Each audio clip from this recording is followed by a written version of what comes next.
There is one mistake that I have seen in over 500 people with tinnitus continuously make that stands in their way of habituation, and I would love for you to be able to avoid this mistake.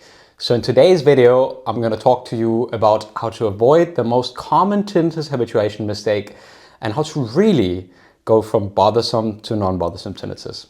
Welcome.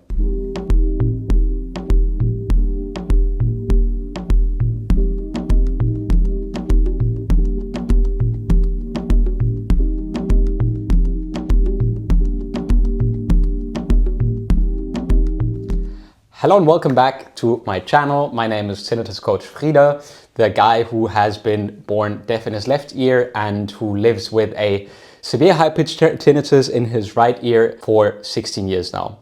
I'm also the founder of mytinnitus.club, our online tinnitus community. And if you're among the people who've been trying to get rid of tinnitus, avoiding silence, constantly checking how loud it is, or chase every single new treatment that's somewhere out there on Reddit or anywhere else on the internet, then you're absolutely not alone. I've done it. Most of the people I've worked with, you're not doing anything wrong really, but there's one massive mistake that I've said at the start already that most people do when they try to habituate, and it actually makes things worse. So right now, I'm going to tell you what this mistake is. The major mistake people make when they have tinnitus and when they want to get better with their tinnitus is that they want to control or eliminate the sound. And hear me out what that means. So most people believe that they have to fix the tinnitus or silence the tinnitus or get the tinnitus to decrease in volume, right? This is a normal thing that we think that we have to, be able to control our tinnitus somehow in order to be able to move on. So we Google things, we avoid silence at all costs, or we check the volume like 10 times a day. But the truth is that this is something that will probably even make your tinnitus worse. So it's absolutely understandable, and if you've been doing that, chill out. I'll get to it in a bit, how you can stop doing this. But the more you try to monitor or fix your tinnitus, the more your brain treats it like a threat. So the problem is, as I've frequently talked about, that you monitor the tinnitus, that increases your stress level, that leads to more focus on the tinnitus, that leads to a louder perception of your tinnitus, and that constantly repeats itself, right? So the truth about habituation is that habituation doesn't require silence. Habituation does not mean that your tinnitus is gone or significantly reduced and that your brain needs the significant reduction in order to be able to tune tinnitus out, right? When your brain learns that the sound is not dangerous and that it's not massively impacting on your quality of life constantly, then it stops reacting to it. So that does not happen, as I said at the start, by pushing tinnitus away, by avoiding it, by looking at ways how to reduce your suffering. All of these things are very normal tools to try to use, but in fact it makes you more stuck and gets you to pay attention even more to the tinnitus, right? It's like I've said in the last video as well. If I tell you don't think of a pink elephant right now, what are you thinking of? Of course, the pink elephant. So do this experiment again. I'm going to tell you to not think about your favorite flavor of ice cream. Don't think about your favorite flavor of ice cream while I change my notes. Don't think about your favorite flavor of ice cream, how it tastes like. Don't think about that at all. For me, it's lemon, by the way. I love lemon ice cream. I know I say different sometimes, but I secretly love lemon ice cream. So you've checked it out, right? It doesn't work. And that's the same thing what happens when we fight tinnitus too. We don't want to think about it. We want it gone. We want to habituate so bad. So we try everything in order to get rid of it, or to hear it differently, or to check in on the internet what's available out there. And that reinforces the loop, right?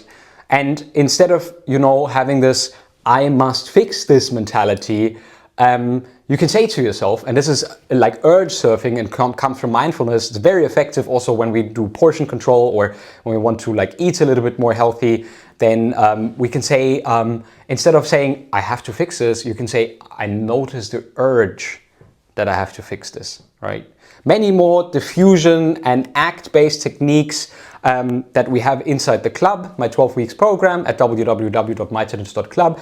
But if you're looking for an easy way in, then I can also suggest my 4-day Tinnitus Habituation email course, which you will find in the description below this video. And now I want to get into what you can do instead of this constant intent to try to get rid of your tinnitus, or not of your tinnitus, but to try to get rid of the thoughts and feelings that you have towards your tinnitus that make you even more stuck. So your tinnitus doesn't need to go away before your life can begin again. This is one of the most valuable information that I can share with you today.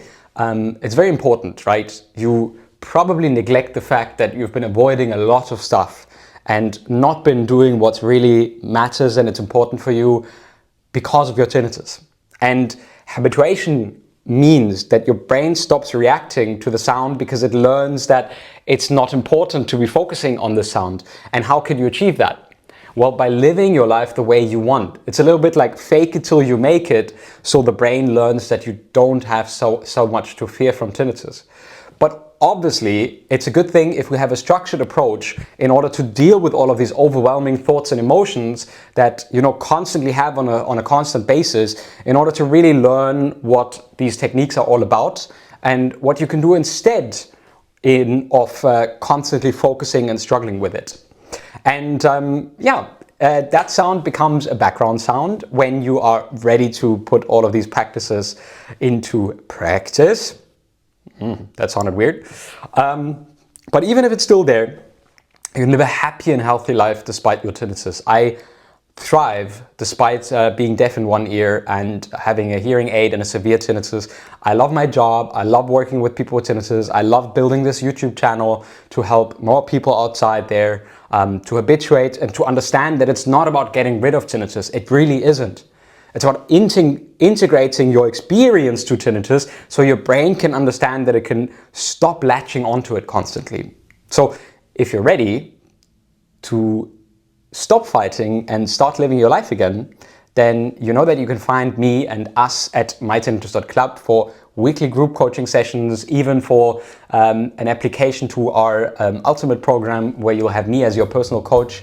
I'd be super glad to see you there. If you liked and enjoyed this video, then please let me know in the comments.